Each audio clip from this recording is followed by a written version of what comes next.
Hey, where are you right now? I'm at work, at the office. My husband calmly stated this without changing his tone of voice. He's lying.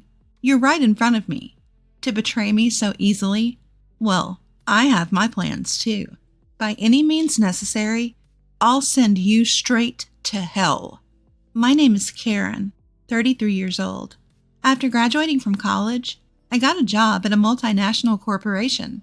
A dream come true. Although the pay is decent, the work is tough, and international business trips are commonplace. At this rate, my job might become my lifelong partner. When I turned 29, I started feeling anxious and attended a mixer at an invitation of a friend. That's where I met my husband, Mike. Mike is the same age as me and works a regular 9-to-5 job. Unlike me, he doesn't travel for work and doesn't relocate. Because of that, inevitably, I end up earning more than him. After dating for a year, when the prospect of marriage started becoming more realistic, he said with a look of apprehension, Can I really make you happy as things stand right now? Why would you think that? Because I earn less, right? It's kind of, I don't mind it at all.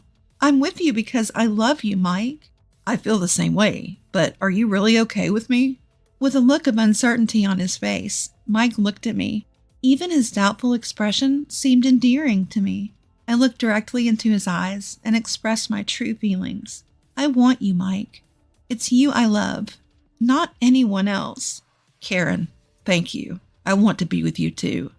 A month later, he officially proposed to me. That fall, we had a beautiful chapel wedding and were blessed by many friends and family. Despite my hectic work schedule, I felt incredibly happy enough to forget all the hardship. Almost 2 years have passed since then. Without any issues, we have been leading a peaceful married life. Considering our age, it's about time we start thinking about having children. That's what I was starting to think one day. When I got home from work, Mike, who should have been home before me, was nowhere to be found. Mike? I peeked into the other rooms, but he was not there. When I checked the front door, I noticed his shoes were missing. I checked my phone, but there were no messages or missed calls. What could have happened? He always comes home before me. If something had happened, he would have messaged me, right? Did something happen to Mike? With a sinking feeling, I quickly dialed his number. Hoping for the best, I held the phone to my ear, and on the third ring, I heard his carefree voice say, Hello? Mike? Are you okay? Okay. What happened? Well, I just got home from work, and you weren't here. There were no messages, so I was worried. Are you okay? Sorry, I have to work overtime today. Overtime? You've never done that before, have you? When I asked curiously, Mike mumbled, well. After a brief silence, he answered in a rush.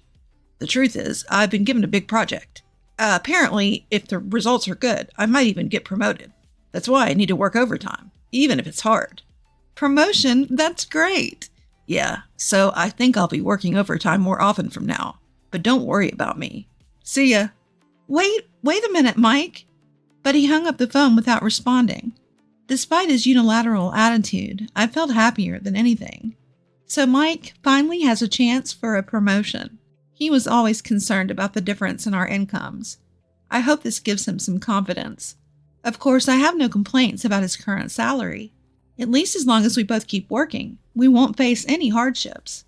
However, if his income increases, it would bring even more comfort to our lives, especially considering the possibility of children in the future. A promotion for him would be more than welcome. Since that day, he stopped coming home at the usual time. Even his days off became work days, and our time together decreased. When I come home from work, Mike is not there. Even on the rare days off, he's not home. This was lonelier than I had imagined. However, his future promotion is on the line. I wish he would come home early once in a while. I want to spend the day off together, just relaxing. If I prioritized these feelings of mine, it would be a nuisance to him. Considering this, I could not possibly confront him. So I decided to immerse myself more in my work to drown out the loneliness. I also have an overseas business trip planned soon, so I'll work just as hard as he does. After all, even if I go home early, he won't be there. Thinking this, my overtime increased as well. But as the time spent with him decreased, my heart reached its limit. I don't think I can bear it anymore. Knowing that it might be a burden for him, I decided to express my feelings. "Welcome home, Mike. I have something I want to talk about." I said this to my husband when he returned from work that night. "Talk about? Does it have to be today? I'm pretty tired." "Huh?" I was taken aback, unable to find words. However, there's no point in giving up here. I continued the conversation without losing heart. "I'm sorry, but it's something I really want to discuss." "Ha! If you have something to say it quickly. I need to sleep early for tomorrow's work." "Tomorrow is Saturday. Are you going in on your day off again? Sometimes you should relax at home." Enough already. You're nagging. I'm busy, don't you get it? Is it fun for you to bother me? "That's not what I meant." Please stop bothering me. Don't you realize how crucial this period is for me? Yes, you're right. I'm sorry." His face turned angry, something I had never seen before, which startled me. "I'm tired. I'm going to bed," he said, and left the room. Left alone, I began to shake uncontrollably out of fear. What on earth just happened? I've never seen Mike like that before. I understand he's busy, but there's no need to speak like that. Though my dissatisfaction was growing internally, I couldn't voice it. We should have been able to resolve this through a proper discussion, as we always have.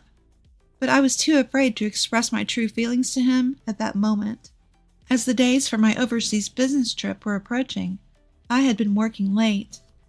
On this particular day, I ended up leaving work particularly late and hurried to the train station.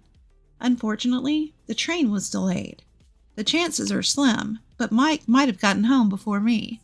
Thinking so, I decided to hail a taxi. "Excuse me, could you take me to this address, please?" I gave the driver the address of my apartment, and the car started moving.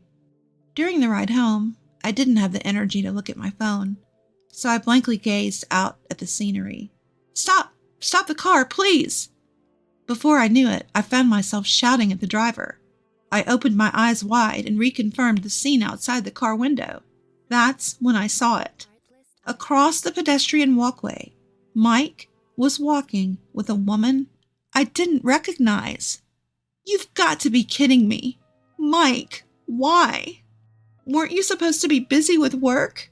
Why are you here with another woman?" Questions about my husband started to flood my mind. I wanted to believe it was a mistake, but the clothes, the height, everything matched Mike. They were blatantly exchanging a kiss on the pedestrian path. Next thing I knew, I had my phone out and was filming them as evidence of his infidelity. They continued walking arm in arm. As I was capturing the entire scene, the driver asked, "Ma'am?" His voice snapped me back to reality, and I quickly stopped recording. When I arrived home, sure enough, Mike wasn't there yet. I called him, wanting to get the truth.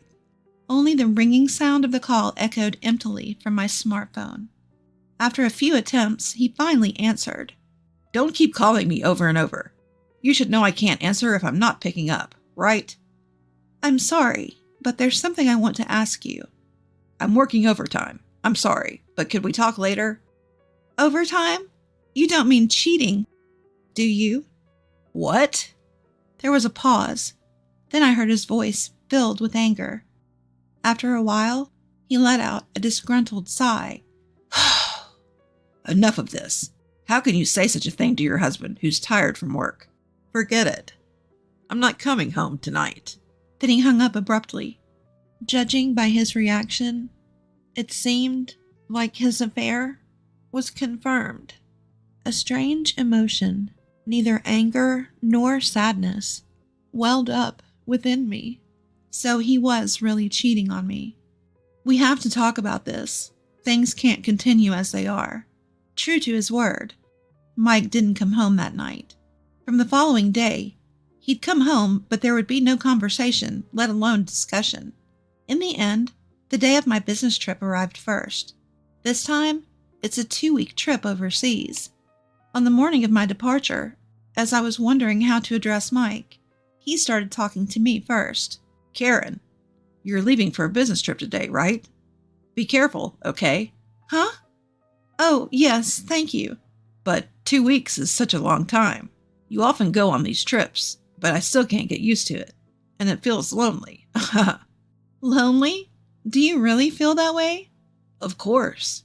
We've been awkward around each other recently, right? I want to clear up our misunderstandings. So let's have a nice dinner when you get back. There's no way things can work out so conveniently. He's just trying to cover up the fact that he's been cheating, spouting nonsense. Anyone with a bit of thought should be able to see through it. But for some reason, I chose to believe his words at the time. I had thought that my love for him had completely cooled off after our strained relationship recently, but it seems I can't truly hate him from the bottom of my heart. Did I mistake what I saw the other day? His smile, which I hadn't seen in a long time, was so endearing that it made me have such an illusion. I simply told him, "Let's have a proper talk when I get back," and left the house. After that, my business finished earlier than expected, so I was able to return home earlier. Since it was a sudden decision, I hopped on a plane back to New York without telling my husband Mike. Initially, I planned to contact him, but then I thought, why not surprise him by returning early, cook dinner, and wait for him? That was the plan. I arrived in New York around 11 a.m. I went straight home, arriving around 1 p.m. It was about a week since I had last returned home. At the moment I opened the door with a sense of relief, my spine froze. What? What was that? What caught my eye was a pair of light pink pumps placed at the entrance. As I stood frozen, I heard Mike's voice and a woman's voice from the living room. I tiptoed down the hallway, peeking into the living room from behind a corner. They were drinking in their underwear. The woman was the one I had seen that day. With a sweet voice, the woman started to speak. "Hey, Mike. Are you really okay with inviting me over? Isn't it dangerous if your wife finds out?" Nah, it's fine. She's on a business trip abroad until the day after tomorrow. Oh, really? That's perfect timing. It's my birthday, and your wife isn't at home. Exactly. Thanks to that, I can spend time leisurely at home with you, Linda. You're staying over tonight, right? Oh, my. I love you, Mike. Thank you for the present. Mike's mistress, it seems, is named Linda. The two of them were hugging each other in their drunken state. This has to be a joke. Just because I earn more, why can he do such a thing in the apartment that I rented under my name? While fighting nausea, I recorded the cheating scene with my smartphone. When things settled down, I tiptoed back to the entrance and left the apartment. Sweat poured out, and my heartbeat pounded. Despite the situation, I was still believing in him somewhere. Sweat poured out, and my heartbeat pounded. Despite the situation, I was still believing in him somewhere. I wanted it to be a lie, yet the scene earlier wouldn't leave my mind. I can't continue as his wife anymore. Finally, I decided to resort to my last option. I dialed Mike's number and waited for him to answer. Answering my call with a casual hello, I made sure to speak with an air of urgency. "Hey, where are you right now?" Huh? I'm at work, of course. What time do you think it is? "Yeah, I guess so. I'm sorry, but it seems like someone's home right now." Not quite grasping the situation, my husband's voice wavered as he stammered. What? Speaking to him, who was likely unaware of the reality, I wove in a bit of deception. "So here's the thing. My trip got finished early, and I came back home, and when I got to the front door, I could hear someone talking inside." You mean to tell me you're standing outside our apartment right now? He questioned. "Yes, that's right, Mike. What should I do? Should I go inside to check?" I thought I'd lay a trap for him, seeing if he was in the middle of cheating at home. Depending on his response, I hoped we could have a proper discussion and resolve things amicably. However, my expectations were dashed to the ground. In a loud voice, my husband blurted out, "Could it be a burglar? Get out of there now." Leave that place immediately. In that moment, any lingering feelings I had for him vanished. So this is how easily you betray me. Rather than admitting or apologizing for the affair, he chose to continue hiding it in such a pathetic way. For now, just get to somewhere safe, he insisted before abruptly hanging up. Moments later, I called the police. Hello? Is this the police? I think there's a burglar in my house.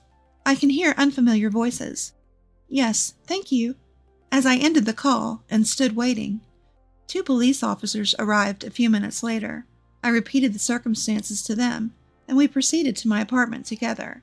When one of the officers rang the doorbell, my husband emerged from the entrance with his eyes wide open. Well, why are the police here? Are you the resident of this house? Asked one of the officers. Yes, I am. We received a report from your wife that there might be a burglar here. A burglar? No, there's no one here. As he said this, I stepped out from behind the door. Upon seeing me, my husband muttered, Why are you here? His eyes darting around nervously. I apologized to the officers, saying it must have been a mistake, and sent them on their way. Glancing around inside, I saw no sign of his mistress. I guess he must have rushed her out when I called earlier. Did he still believe I was unaware of the affair? He brazenly accused me. Why did you call the police? That's so bothersome. Well, it was you, Mike, who said there was a burglar. Besides, weren't you supposed to be at work? Why are you home? Never mind, just look at this. I pulled out my phone and presented him with a video of him and his face drained of color as he watched. This is not what it looks like, Karen. This is... You're not seriously going to make excuses now, are you? A sweat trickled down his forehead. He seemed desperate to say something, yet no apology came forth. Having had enough, I coldly declared, Oh, just drop it. It's painfully clear that you're a jerk who can't even apologize in such a situation. Hey, how does it feel to lie, cheat, and then get caught? Surely you didn't think it won't happen to me, right? Well, wait, Karen. I get it. I'll apologize. Huh? Your apologies mean nothing to me now. In fact, they're worth less than nothing. Even if you apologize, I will never forgive you. I'll sue you for emotional distress, and that woman too. I hope you both rot in hell, you jerks. Fueled by anger, I drove Mike out of the house and locked the front door. He made a ruckus outside for a while, but when I continued to ignore him, he eventually left. Later, I got a call from my in-laws telling me that Mike had returned, saying he had nowhere to go. When I explained the situation to them, they were furious and had Mike write and mail the divorce papers for me. Thanks to that, my divorce was finalized without a hitch. The day after, I told my in-laws that the papers had been accepted. They kicked Mike out and apparently cut ties with him. I claimed emotional distress from Mike and the woman he cheated with through my lawyer, insisting on a lump sum payment. The other woman turned out to be Linda, a receptionist at the same company as him. Their affair was quickly made public within the company. Unable to bear it, Linda abruptly left the company. As for Mike, he's enduring the piercing gazes of his colleagues and somehow managing to get through his work. I later found out that his promotion was all a lie, just a tactic to hide his affair. I feel so foolish for being deceived by such a man, but at least I was able to make the decision to divorce. From now on, I intend to devote even more energy to my work and aim for higher positions. I'm determined to prove that marriage isn't the only path to happiness, and I'm ready to do it on my own terms.